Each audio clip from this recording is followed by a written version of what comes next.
Hello and welcome to the Road to Autonomy. The Road to Autonomy is brought to you in part by Stantec Generation AV. Stantec Generation AV combines some of the most experienced AV experts in the industry with the resources of a global engineering firm. Stantec Generation AV provides education, consulting, assessment, and guidance to any industry interested in autonomous vehicles. Learn more at stantec.com. Hello and welcome to the Road to Autonomy. I am your host, Grayson Brulte. On today's episode, we're absolutely honored to have Bryan Hurd, Vice President, Chief of Office, Aon Cyber Solutions, Stroz Friedberg. Welcome to the podcast, Bryan. Thank you, Grayson. Really appreciate it. I really appreciate you taking your time to talk about a complex subject, cybersecurity, because you make it really interesting and you have really great stories around it. I hope to live up to that in the next couple of minutes. We'll see how it goes. I think you definitely can, because Bryan, at 21, you founded the U.S. Navy's First Cyber-Counterintelligence Program at NCIS. Please kindly talk about the days leading up to the founding of the program and why it was to be founded. And for our listeners that know NCIS, Bryan wasn't the TV show. Bryan was the real deal. I always joke with friends that after we saw many of my friends are the advisors on the NCIS television show. And I've watched a couple episodes that felt really familiar. And I called a friend and I said, hey, was that about the, XYZ case? And he goes, yeah. I said, hey, I'm not getting royalties for that. And he says, no, but I am. And so we weren't that thin or cute. And as luckily, this is an audio recording, so I don't have to prove that with a video. I came out of the Naval Academy to NCIS and worked in their criminal division for a while in the early 90s. And for those of you a little younger, the World Wide Web did not exist in the early 90s yet. It came in around 95, 96 with any kind of level. So using computers or various internet technologies wasn't big at that time, except for the ARPANET, DARPANET, which many of you may have read about in some of your foundational classes. So I used it in the criminal division. Then when I went up to the terrorism and counterespionage division, I started asking around about what the computer network approach was for defense in the U.S. Navy, and found out at when I was 21, there really wasn't one. And working with one or two federal agents, and thanks to a wonderful director of NCIS who gave me more rope than I ever should have had, I was permitted to found the U.S. Navy's program and run it with great impact. We were able to work with luminaries like Kevin Mandia over in AFOSI and Howard Schmidt, the first White House cyber czar, even before he was the White House cyber czar. So there was a good group of people at that time just trying to figure it out, about 10 of us across the nation.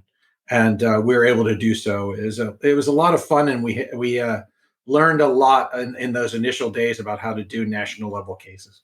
Was there an emerging cyber threat that led to the founding of the program?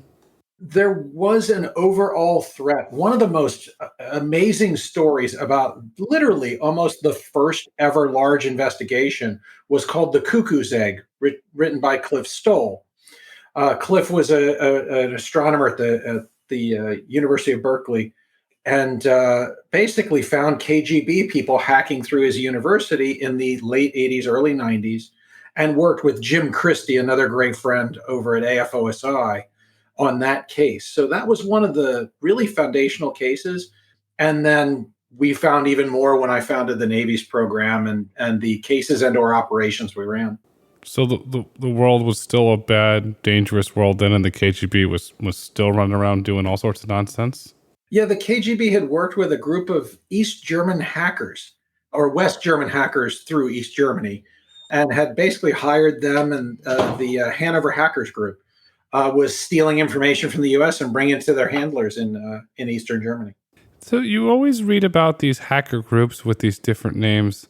Why do they have names? To me, it would seem like you would want to operate it anonymously. You wouldn't want to have a name. You wouldn't want to be traced or found. It seems that you, as a cyber sleuth, they're giving you breadcrumbs to go find them. Am I mistaken, or is this all about ego? Yes and yes. It's about ego, and even the group Anonymous calls themselves Anonymous. I've worked with some of their founders, either opposing or when they reform themselves on the good guy side. It's interesting because you do have to a degree, even if you're trying to be an anonymous group, you have to be able to coordinate with other evil groups. It's not just individuals or small cells. And we'll talk a little bit about it later, I'm sure. It's an overall ecosystem of nefarious groups at various stages of the problem. So they do have, campaign names or group names, although some of them are very temporary groups. And today that we have the emerging threat of the nation state cyber attacks that have a geopolitical impact. So I want to, as a strategic cybersecurity executive, how do you balance the need of politics where you're getting pressure not to disclose something or do something with the need of defending and protecting the asset? So the interesting part of it is the nation state problem's always been there. And that's the Hanover hackers was a good 1988, 1990-ish example of the Russians many moons ago hacking through systems and stealing information in bulk. The Chinese and Iranians and others continue to do so. It's a part of their national intelligence collection apparatus. The thing that's really new is these kind of, the other non-nation state criminal groups having such a national impact, like the tsunami-like waves of ransomware hitting companies large, small, and everything in between, and those types of things, and the marketplaces that have grown up and the ecosystems that have grown up now, that it's not just individual groups, it's not just the organized crime or Cosa Nostra, it's literally this marketplace of various threat actors. Are these hackers that grew up watching The Godfather and say, you know what, I can do this with sitting in my bedroom and I can get extremely rich? Was this popular culture play a role in this, where these were individuals that had a computer skill that said, well, I could do this, I don't have to work and I can make a lot of money? Yeah, they probably watched a couple different, like if they're old enough to watch Godfather, they're probably in management by now. So the swordfish and other, popular culture makes it cool to be a hacker. And many of us, in essence, were hackers back in the day. But the question is white hat, black hat, gray hat, whether you're using your skills for good or evil, or whether you are breaking the law to profit from it and were truly a criminal enterprise, or earlier in the day, there was no place to test your skills other than the very small World Wide Web. So there's a difference between kids kind of learning computers and tearing them apart and the traditional definition of hacker and what it's become now, which is a criminal endeavor. And it's your base ethics that are going to differentiate which way those kids go. And we as a community need to give them places to go and make sure they're on the white hat side. Oh, I totally agree with you. Are they getting more emboldened where they're attacking infrastructure? Is this about gathering data and selling it on the black market? Is this to do mischief and do bad, or is this to actually profit? Most of the mischievous groups will weed out pretty quickly, and the people just doing things for fun. What we're seeing is this wave after wave of international organized crime doing ransomware, international organized crimes doing these smash and grabs and steal of intellectual property, the formulas for soft drinks or vaccines, nation states trying to get the plans for the next aircraft, so they don't have to spend $1 billion developing it. They can just steal it a lot cheaper. They can spend more time producing it. Those are the differentiators, the nation state actors, the international organized crime groups or ecosystems. And then there's lower level, wannabes, but those are kind of fun and easy to keep out most of the time. When these attacks occur from either from organized crime or a nation state, is there a mandate of when they have to be disclosed to the public, from if your data was exposed, or if you're a corporation, when you have to alert your customers? Is there a playbook that you go by? There are, yes, many, and that's the problem. It all goes back to, for any company, the first thing you have to look at is what's your regulatory environment? Are you healthcare? Are you credit card? Are you financial data? Are you personally identifying information? Are you in the European Union under GDPR? Are you in California under CCPA? Please consult your attorney, because there is no set answer. The playbooks often have overlapping parts depending on what kind of data. And in various playbooks for the regulatory layer, there are reporting and requirements. Now they trigger differently. The trigger event might be knowledge that you have a problem, or knowledge that the information was specifically exfiltrated. Again, your lawyer will interpret that. The other layer of this is whatever your contracts team has said they will tell your partners, suppliers, or employees. There are other timelines in those documents that you should probably have a spreadsheet of. How long can one of these bad actors live inside of a company? Can they have been there for months or years and just like a mole? And then they decide one day to pop up and say, hi, we're here. We're going to do damage today. Or do you have, like your team obviously has skills, but how do a lot of these corporations try and find the mole? So you have like the intelligence moles going back to the Cold War, but today it seems like you have digital moles. So a little bit of both, and I'll differentiate. Great question. I'll answer it in two ways. First, in the hacker context, and then the insider problem. So in the hacker context, dwell time could be anything as long as months or years, especially if you have an adversary whose goal is not to extract from you money immediately, but to extract long-term intelligence. As a general rule, the Chinese intelligence are low, slow, and quiet. The Russian intelligence are usually not so low, not so slow, just a little less quiet. Organized crime may lay in wait for weeks or months, or as little as 3 days, and then pop up after having extracted everything they desire. They'll pop up, ransom you by encrypting everything, and then demand horrific ransoms in the often 5 million, 10 million, 12 million, 24, and I've heard one ransom at $72 million for a Fortune 100 corporation. Are those ransoms being requested to be paid in crypto? Always. Sorry, always crypto coin, just to make sure I answer that. Yeah, yes, always untraceable crypto coin. Pick your favorite one. Doesn't that open up going back to the regulatory aspect, doesn't that open up the need for regulation around crypto? If you're a sitting member of Congress or a sitting U.S. senator, say, wait a second, because Secretary Yellen at the Treasury has made a lot of statements around this. It seems that there's a whole black market, but even if you regulate it, how are you going to stop it? Yes, to a degree. There's a difference between the ransom and the ransom payments and that activity, which personally I think, and I'm not using this term lightly, is a clear and present danger to the United States and the ability of our companies and hospitals and others to operate. Now, there have been changes in the OFAC, the Office of Foreign Assets Control, about paying known or suspected related terrorist groups, which have caused some issues in companies. If they pay a ransom to one of the groups that's been associated, they may be facing also government regulatory problems for paying a ransom to get their stuff back. Now, if you're faced with the end of your company or the ire of the US government, that's a horrible position to be in, but you might want to tabletop that out in advance. Or have better backups and make sure that you're never put in that position, because it is horrific to go through for any company. The overall Bitcoin regulation, again, all my comments are personal, but this one I'll doubly say so, is I think it has enabled a lot of bad behavior. I also do understand in some cases it has saved lives, but there needs to be a balance. And I think if banks are going to be doing it, know your customer and financial transactions related to legitimate economic activity needs to be traceable, retractable. If you make a payment by mistake, it needs to be able to be clawed back. That's why we have banks. If you don't like any of those functions and can transfer $10 million to the wrong place and never see it again, that's a thing, but it's not something I highly recommend. It's really interesting you say that. We've seen Bank of New York Mellon as a world-renowned custody bank, probably one of the best in the world for custody banks. They're working on it, because if you read the fine print on the Tesla site, if you were to order a Model S or an X or a 3 and you pay with Bitcoin, there's a line on there that says, if you make this payment by mistake or you send the wrong amount, we will not refund you. We are not responsible. And it's like, okay, you might as well just wire the cash or put it on your American Express card, because Amex has your back and the bank can get the routing number. It's a Bitcoin, you're taking a huge gamble. And it's really interesting. Coinbase's S1 filing came out today. 96% of their revenue comes from user fees for transacting the coin.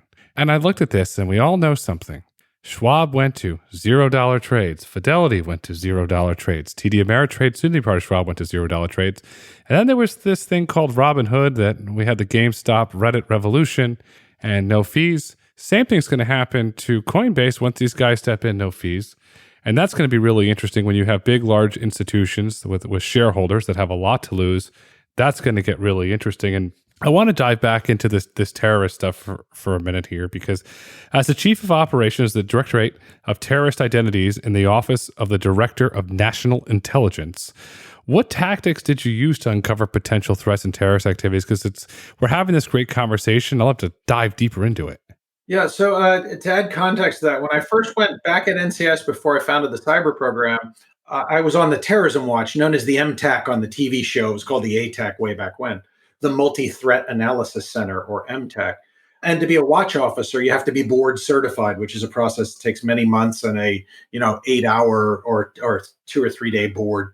So I'm board certified in anti-terrorism from NCIS, and then at a point later in my career, was the chief operating officer for all of U.S. watch listing, what your listeners would understand as the no-fly list, and all the other lists, the border lists and things like that. The no-fly is actually the smallest list of terrorists and identities.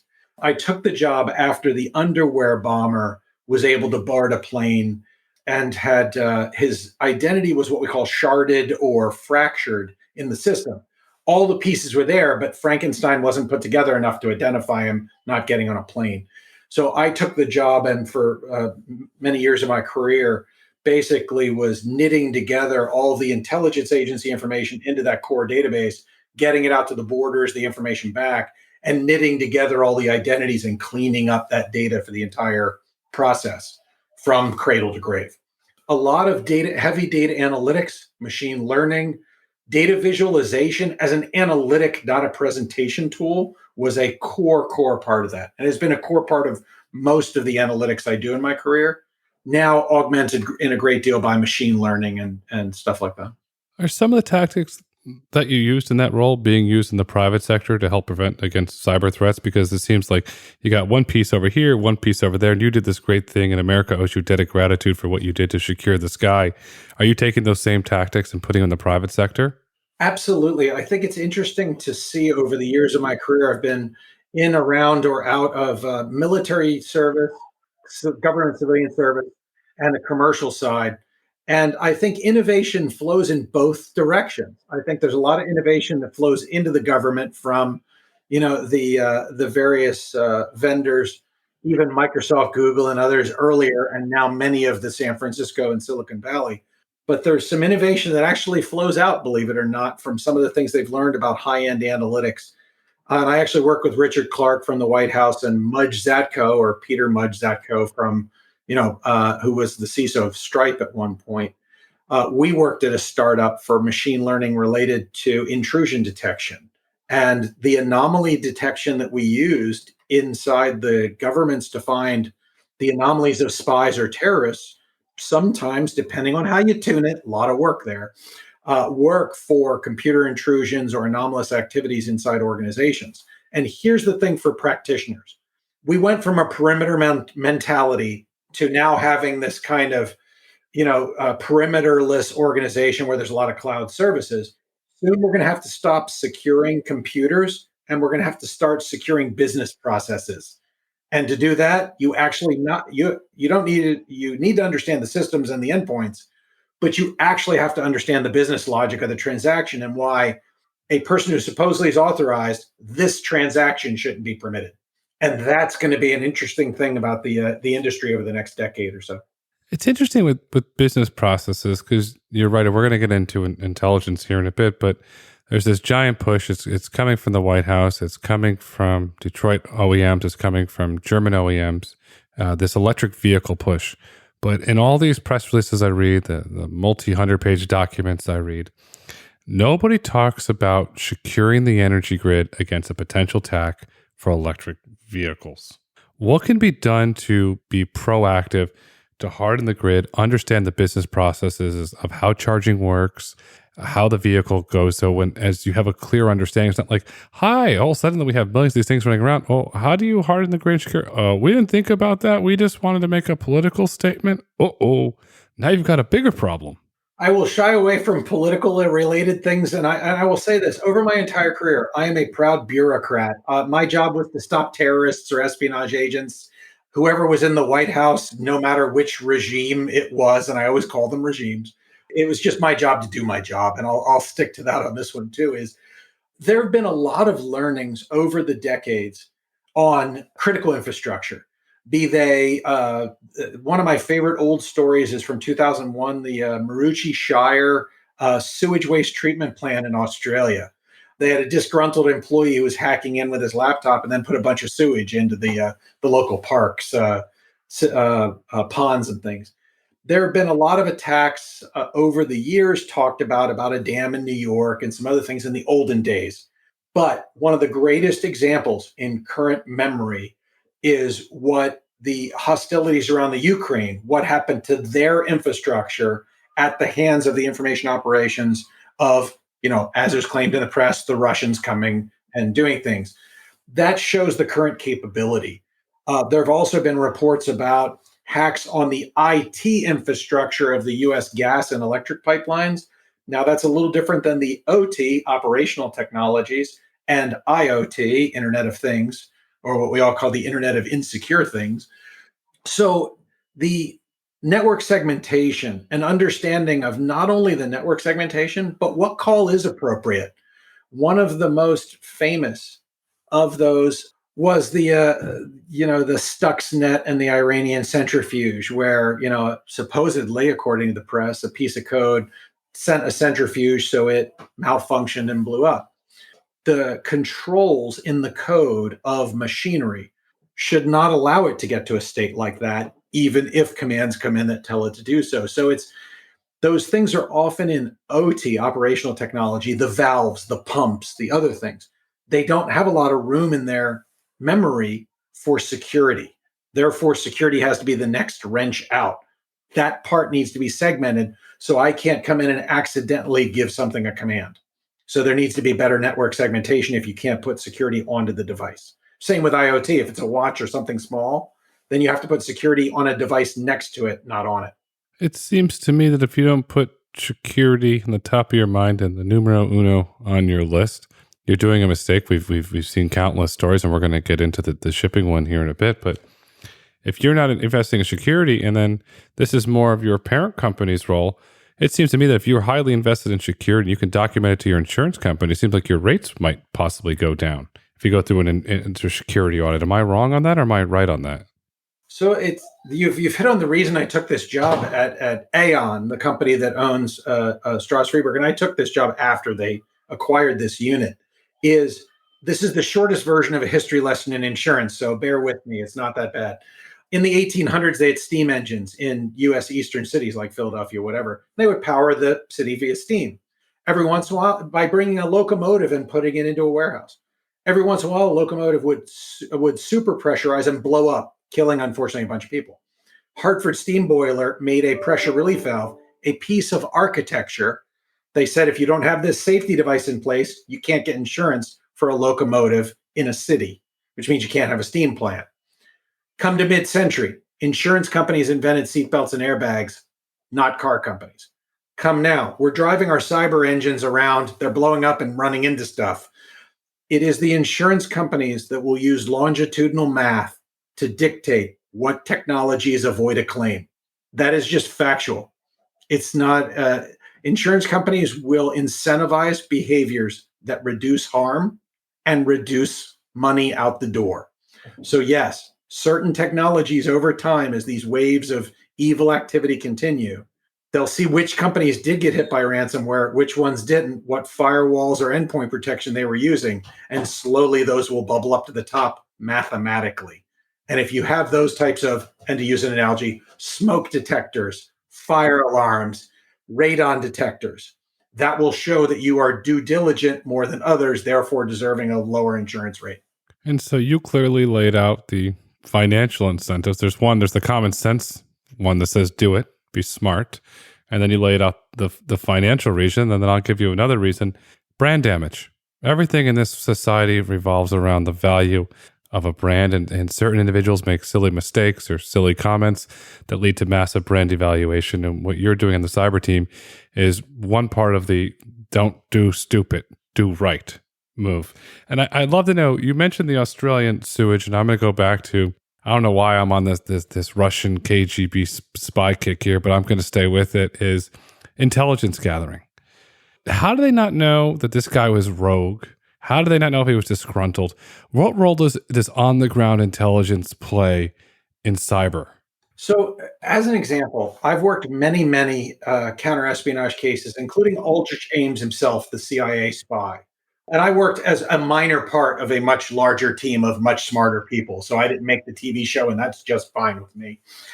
However, when evaluating the Inspector General report for the Ames investigation, they believed there was a mole in that division. They had 90 suspects. And my favorite sentence from the report was, all the suspects had such problematic personalities that nobody stood out as a mole suspect. Now, for every executive on this phone listening to this podcast here or in the future, look around your boardroom. You tell me which one's the mole and which one has a problematic personality and how that list overlaps. There's your problem. Disgruntled sometimes means emotionally invested. Some of your loudest complaining employees may be the ones that care the most. In the Army, I was a Navy officer, but in the Army, there was saying a complaining soldier is a happy soldier. They're still emotionally invested. But in the case of that one, the disgruntled employee was finally fired, but then was hacking in with their knowledge, running around with a bunch of computer equipment in their car. And there was a bunch of anomalies happening in the system that nobody could diagnose. So they needed better monitoring, logging, and alerting. Also, for bad leavers, people who steal things when they leave, you need better auditing and data loss prevention to make sure things that are truly your core intellectual property don't walk out the door with a person or team that is departing. You're 100% right. We've all seen the famous case with Uber and Waymo, and I know you can't comment on this, but it was absolutely fascinating because in March 2016, Stroz Friedberg was retained to conduct an independent investigation on behalf of outside counsel to Uber and Autonomo. And Exhibit 22, which was submitted to the court, and this is a public document. And again, I know you can't comment, but for our listeners, it's extremely important to listen to this. According to Lewandowski, that's paraphrasing, this is Anthony Lewandowski, the world-famous engineer. Beginning in June 2015, while working at Google, he began to have meetings and conversations with various Uber executives, including Jeff Holden, Brian McClendon, Cameron Potsetzer, Nina Q, and Travis Kalanick, who was CEO at that time. At one point, Lewandowski said that he asked Brian McClellan, who left Google to join Uber, how much Uber would be willing to pay for the chauffeur team, which, if our listeners are not made familiar, that was the self-driving car project at the time, claiming he wanted to have a market value for the team. According to Lewandowski, these meetings progressed from September to December 2015 and escalated from Uber being a customer for aftermarket car kits to acquiring Lewandowski's startup company.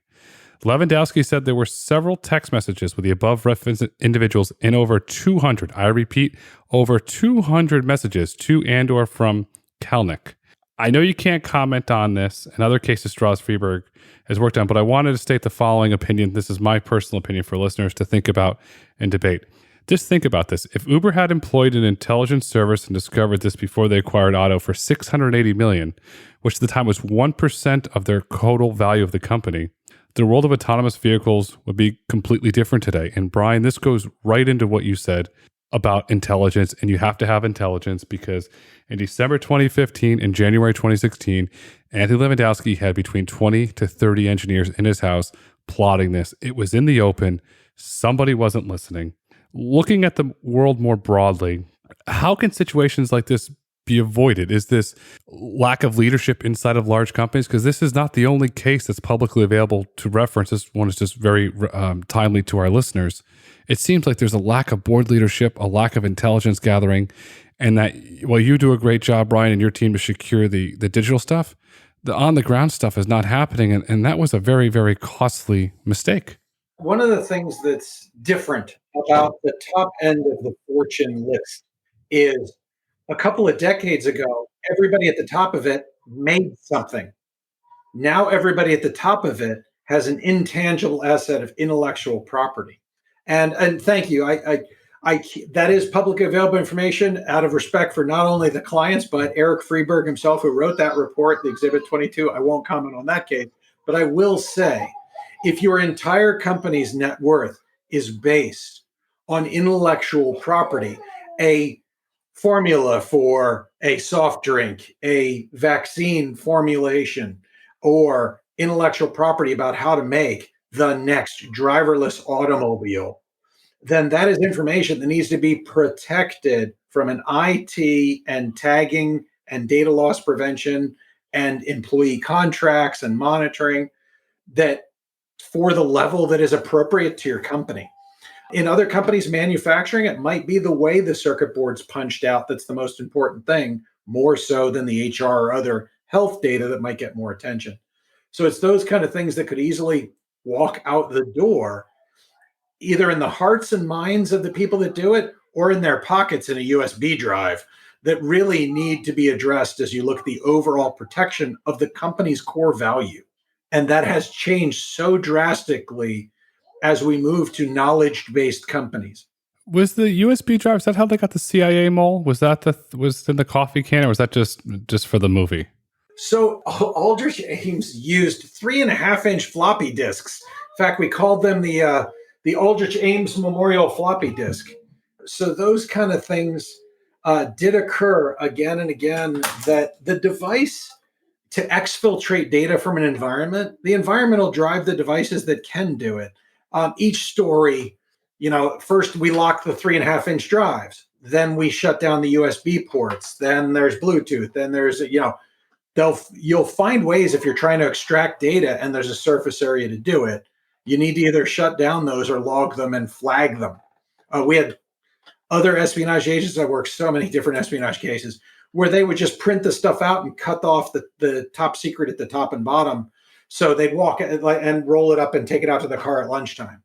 So if you drive them to a less efficient manner, they'll try and do it, which is why you're not allowed to bring cell phones into an intel agency, et cetera, et cetera. So it's a game of cat and mouse, but you got to at least make it a little bit harder. And then there was a great recent case with Tesla where an employee was offered $1 million to insert a USB drive into one of their factories to either give access to an adversary. And that's a great set of cases is where sometimes if it's a big enough and good enough target, the intel agencies will still roll out physical operations in a country to do it.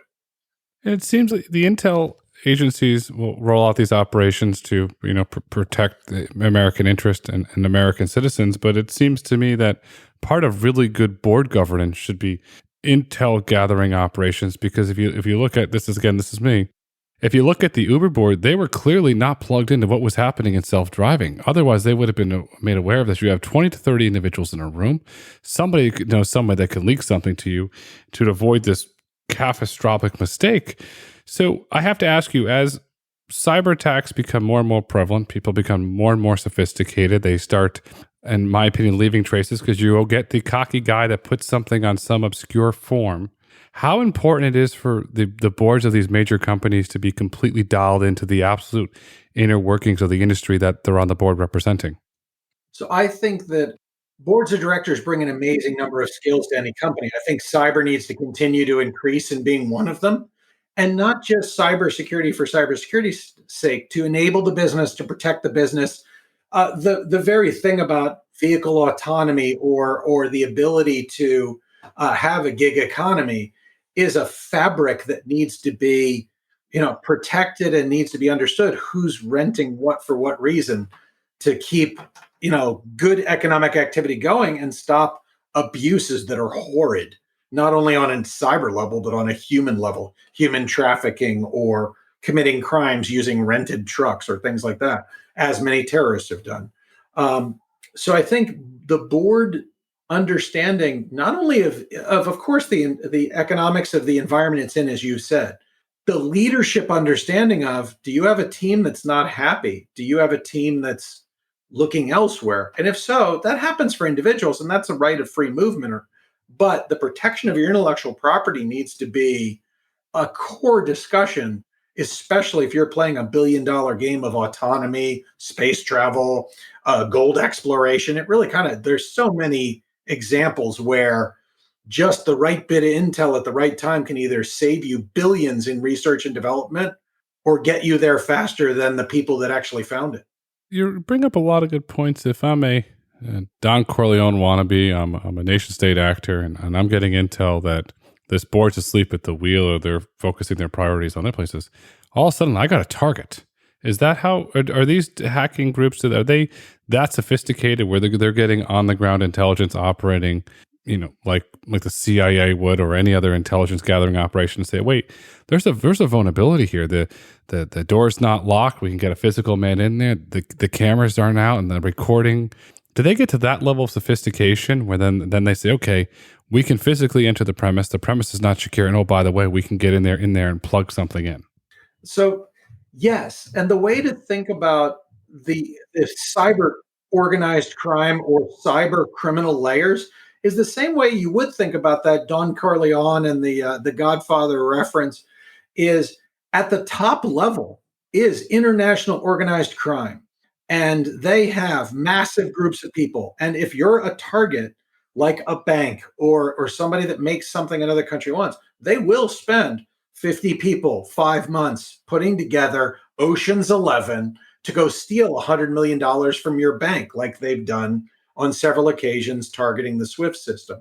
$80 million from a bank in Afghanistan, Pakistan. Sorry if I don't have the reference to throw immediately, but there's been attacks on the SWIFT network, and they will spend a great deal of time and energy, hire previous employees, PhDs in various locations to steal hundreds of millions of dollars. Now, at the lower end are people wandering around the parking lot of the internet, jingling doorknobs and looking to see if something's open. The opportunistic groups, however, here's where they mesh. It's not an individual. It's not this whole kids in hoodies thing needs to just go away. It is that group that finds those open cars, may sell those victims access to groups that will then exfiltrate data, sell it on the black market, or then later ransom them by encrypting the entire business. They buy and sell at the different stage of victim exploitation in marketplaces that are truly an ecosystem of evil exceeding trillions of dollars in scope, scale, and complexity. There's an eBay of evil. There's various, you'll hear about marketplaces taken down by the FBI. A new one pops up. This is an economy. It is not a group or a set of individuals. They're highly sophisticated, operating the extortion economy on a grand scale. And one of those was late last year, Masterwork reported over $300 million, the shipper, in losses from the NotPetya malware attack. This is a huge loss. How do they prevent something like that in the future? And then I was reading that they've been targeted again. I said, they got in there. We got $300 million. Oh, let's go attack again. The interesting thing about the NotPetya and the Maersk shipping attack was NotPetya was, again, I'll state this, although according to the press, a Russian tool of information operations that targeted Ukrainian accounting firms to hurt Ukraine. Maersk happened to have a Ukrainian division that had this thing. So this tool of war went and took a right and hit Maersk. The $300 million was the write-down in their report to their board. It was not a ransom. It was the economic impact of the event. Now, in different cases where the company is ransomed, the adversaries will come in, steal a bunch of data, then encrypt everything, demand a $5 or $10 million ransom. If you pay it or not, that's one part of the discussion. Then you still have to decrypt everything and pay for the incident response, the law firms, and years and years and years of other legal litigation with stakeholders, stockholders, regulators, and others for the data that was compromised, lost, or otherwise maybe resold. So there was the Target breach many moons ago, and everybody's almost forgotten it. There was a couple legal decisions still going on about it so many years later. And that's the difference between what an insurance company knows about what something costs and what people read about at the time it occurred. The ultimate costs are so much bigger than one would think. And that's why if you're going to do cybersecurity, you want to do it through Stroz Friedberg because you have the full support of the global Aon. So I had to give you that plug there because, Bryan, you're really great at what you do. I mean, the $300 million write-down is astronomical, but it didn't really have that much impact on the stock, which was interesting. So you look at these incidents, and we talked about shipping. We just went through the Suez Canal. It's blocked for 2 weeks with the the Ever Given ship, not Evergreen ship.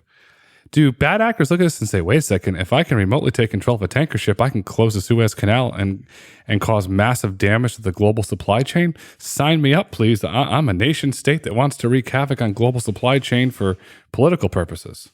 So there's a couple of things. One note is large companies can sometimes withstand these attacks. For small and medium businesses, it is a life-ending event. They can't reconstitute. They go out of business a lot of the time. And however, cyber terrorism, if you want to call it that, using cyber means to create true terror. Now, let me differentiate cyber terrorism like you're talking about. The electricity going out in a major US city, a ship crashing into an oil refinery driven by a bad actor, as opposed to losing my email. That's not terror. In fact, that's called vacation for most humans.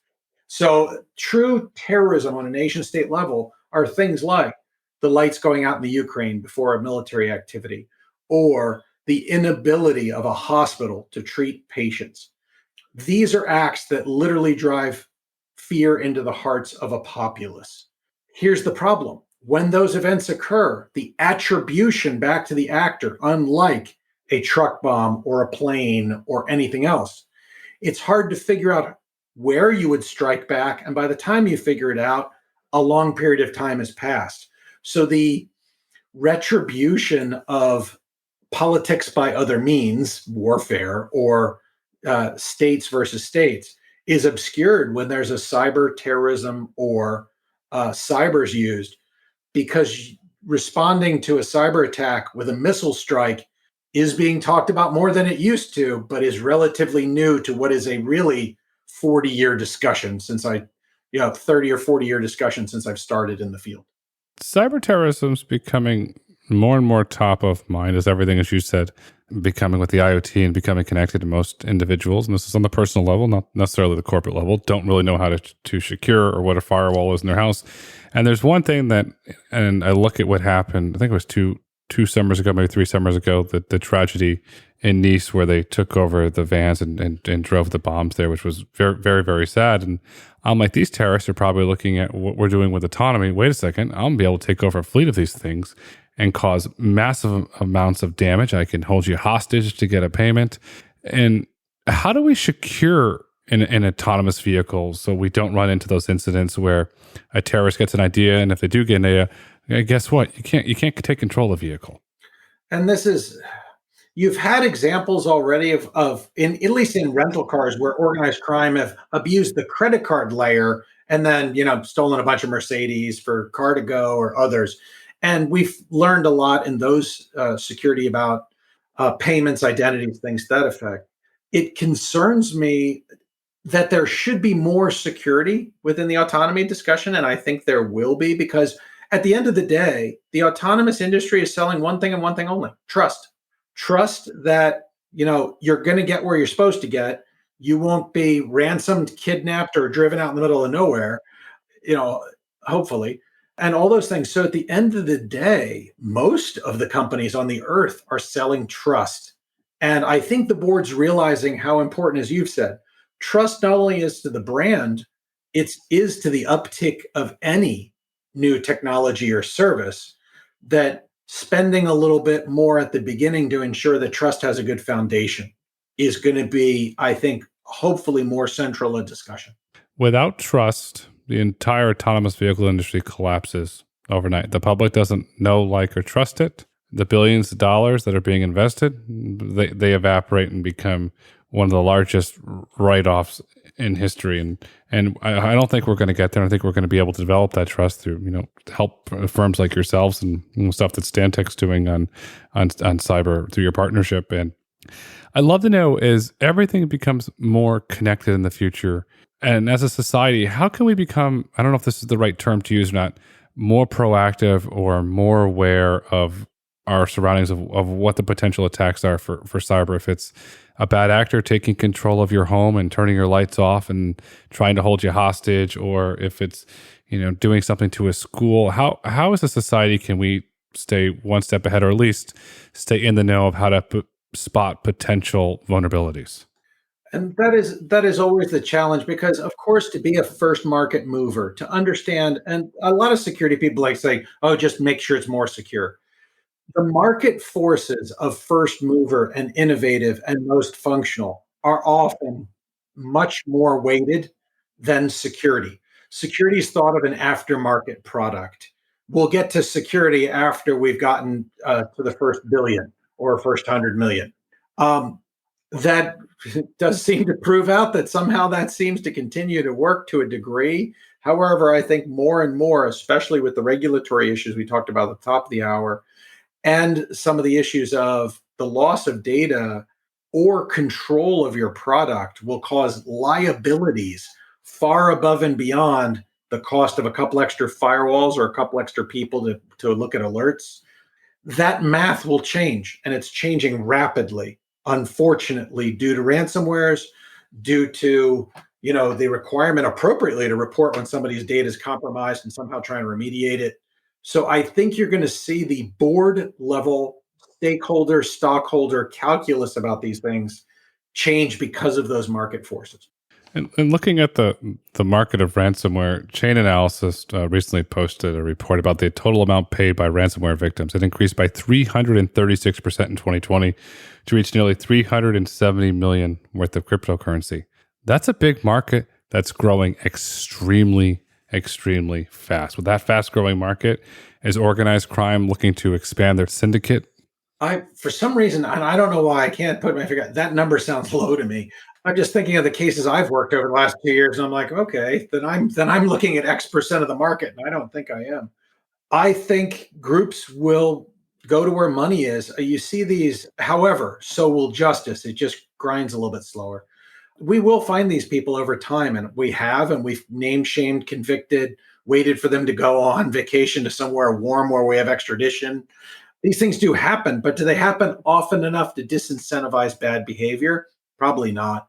If you look at the areas on the face of the globe where these safe havens, where Nigerian scams, Ukrainian attacks, and things like that on other countries for financial gain continue to occur. I've talked to, over my career, senators, congressmen, and anybody who will listen, that we need to take a whole of nation approach to this, or a whole of government called approach to this. Is if you harbor these people, then your trade and commerce is a discussion until you serve up these kingpins. That kind of wealth can't be hidden. And the fact that it came from nowhere also can't be hidden. So those are the kind of things where I would hope that and I continue to support this in my career, our discussions about international organized crime and these type of cyber or other kingpins, we continue to exert society's forces upon them to keep them away from our populace. And it's becoming, unfortunately, more evident with ransomware hitting schools, churches, large companies, and small. We've got to get these people out of our society, and their ability to hurt us that badly out of the way.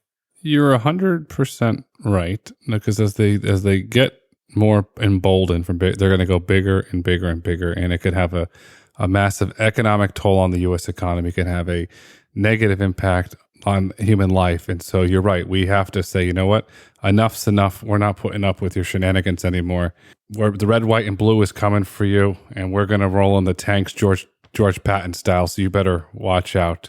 And Bryan, as we look to wrap up this insightful conversation, what would you like our listeners to take away with them? I think, and one of the things is, how as much as I love my flag in the red, white, and blue, I do, when I used to fly and when humans used to fly, I would fly to the George C. Marshall Center and speak to 100 different countries all at once about fighting international organized crime as a global collective. And I think that's one of the things is collective defense. We need to align and in each industry, talk amongst the security officers about getting those vulnerabilities out of the way, amongst the chief financial officers about funding common defense for all of infrastructure, as opposed to each company trying to do it on their own. It's not cost effective. And when we can align across international borders to bring the rule of law across larger swaths of the earth, because this does hurt all of us. And it hurts countries, companies, and families. That loss of income that has a small company going out of business, that's a family business. Those are people who won't work or have to figure out another way to feed their children.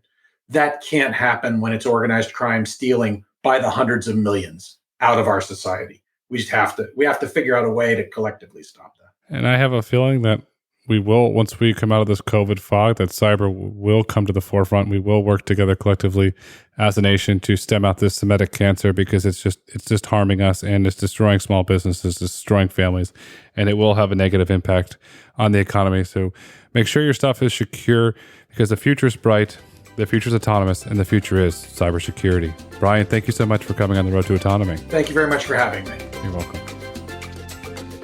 Thank you for listening to the Road to Autonomy podcast.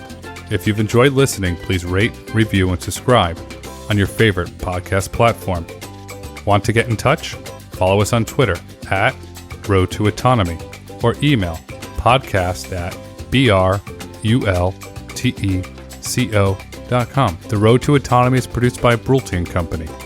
The views and opinions expressed on the Road to Autonomy podcast do not necessarily reflect the views and opinions of Brulte & Company. The content discussed on this podcast is for informational purposes only and should not be taken as legal, tax, investment, or business advice.